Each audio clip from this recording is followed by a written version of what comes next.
तो ये एग्जाम्पल करते हैं। Examine differentiability of function f x at x equal to 0। तो अब ये फंक्शन आप देखें तो इस फंक्शन का ग्राफ बनाना उतना स्ट्रेट फॉरवर्ड नहीं है, दिख ही रहा है। तो ऐसा करेंगे, है ना, इस फंक्शन का फिर ग्राफ बनाने की जरूरत नहीं है अपने को।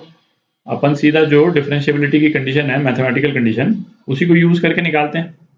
तो राइट हैंड डेरिवेटिव क्या हो गया, एफ डैश 0 पे निकाल रहे हैं, 0 प्लस, ठीक। तो ये क्या हो गया, limit h tending to 0 plus f 0 plus h minus f0 upon h। तो ये क्या हो जाएगा, limit h tending to 0 plus f0 plus h। तो 0 plus h whole square sine 1 upon 0 plus h, ठीक, माइनस f0 तो हमको दे ही रखा है कितना, 0 के बराबर। मतलब जब x की वैल्यू एग्जैक्टली 0 है तो फंक्शन की वैल्यू 0 है, तो माइनस 0 अपॉन h। तो ये क्या हो गया, limit h tending to 0 plus, है ना, h स्क्वायर बाय h। तो केवल h रह गया यहाँ पे, है ना, h साइन 1 बाय h, ठीक। अच्छा अब आप देखें, ये तो इसकी वैल्यू तो निकालना पॉसिबल नहीं है, क्योंकि h 0 को टेंड करेगा तो 1 बाय h जो है इन्फिनिटी को टेंड कर जाएगा। पर हमको ये मालूम है कि चाहे इसकी जो भी वैल्यू हो, इसकी वैल्यू -1 से 1 के बीच में ही रहेगी, है ना, ये तो हमको मालूम ही है। तो h मल्टीप्लाइड बाय कोई भी नंबर -1 से 1 के बीच में, तो अपने पास में क्या आ जाएगा, 0 ही आ जाएगा, ठीक है।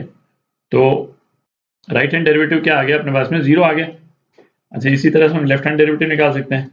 लेफ्ट हैंड डेरिवेटिव ये क्या हो जाएगा, एफ डैश 0 माइनस, ठीक है, limit h tending to 0 plus f 0 minus h लिख देंगे अब की बार यहाँ पे, है ना, minus f0 upon minus h।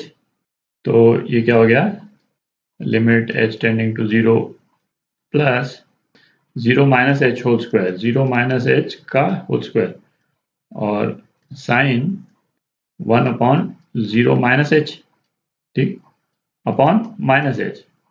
तो इस वाले केस में बेसिकली क्या हो रहा है, इसमें भी ये h के साथ में एक h कैंसिल आउट हो जाएगा, तो अपने पास में केवल h रह जाएगा, है ना, और ये माइनस साइन है तो ये माइनस साइन बाहर रह गया, और उसके बाद में और उसके साथ में एक टर्म आ जाएगी साइन की -1 बाय h, ठीक।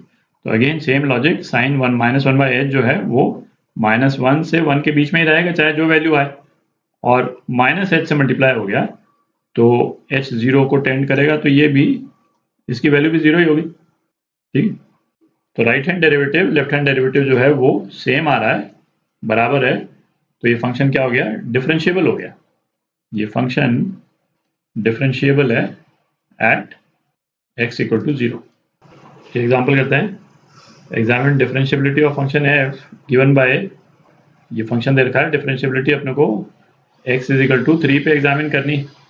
अच्छा इस वाले केस में भी, है ना, ग्राफ बनाना ट्रिकी होगा, है ना, बन तो जाएगा, टाइम कंज्यूमिंग होगा।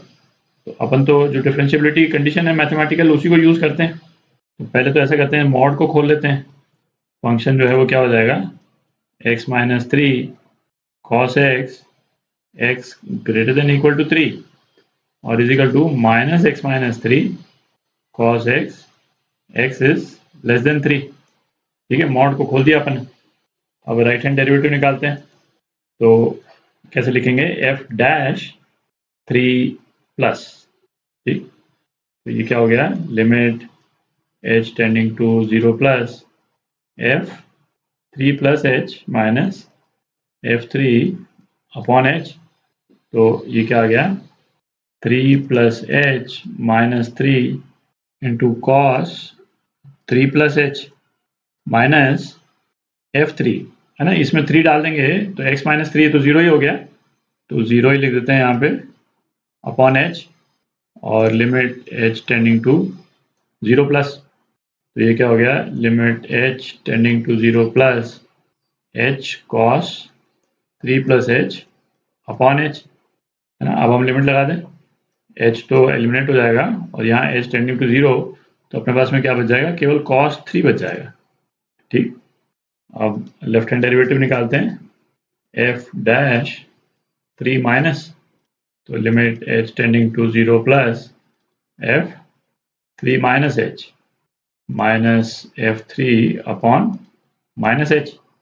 ठीक, तो अब ये जो नीचे वाला जो रिलेशन है इसको यूज कर रहे हैं, तो minus of 3 minus h minus 3, ठीक है, कॉस 3 माइनस एच माइनस 0 है ना, f3 0 हो गया, और नीचे क्या है माइनस एच। ठीक है, ये h में ये माइनस प्लस, इसको थोड़ा सा ध्यान से देखेंगे अपन, ध्यान से देखना चाहिए है ना, इसी में गलती होने का चांस रहता है। तो ये 3 कैंसिल आउट हो गया, और तो ये माइनस माइनस प्लस, तो क्या हो गया h cos 3 minus H upon minus h. ठीक है, लिमिट लगा देंगे तो अपने पास में क्या आ जाएगा, ये h तो कैंसिल आउट हो गया, ये कैंसिल आउट हो गया, और ये h 0 हो गया, तो अपने पास में आ गया माइनस कॉस 3 आ गया, माइनस ऑफ कॉस 3। तो क्लियर है, राइट हैंड डेरिवेटिव जो है वो लेफ्ट हैंड डेरिवेटिव के बराबर नहीं है। ठीक है, तो नहीं है, तो ये फंक्शन जो है x इज इक्वल टू 3 पे नॉट डिफरेंशिएबल, नॉट डिफरेंशिएबल है ना, ये आपका आंसर